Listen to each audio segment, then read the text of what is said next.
Welcome back everyone, I'm Joe with Hydraway. Today we're going to do an instructional video on our fittings that we use in synthetic and natural turf. Our splices are used to connect two pieces of Hydraway together in vertical and in the horizontal application. Next we have our 6-inch and our 12-inch end outs.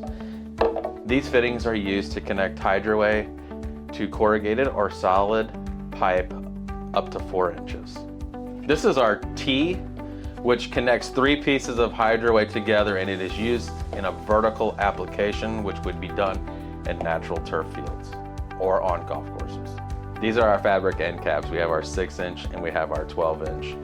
These are used to cover the ends of Hydraway in a horizontal termination. Thanks for watching. Please reach out to one of your sales reps in your area. You can find that on hydraway.net along with other content about Hydraway. Thank you for watching.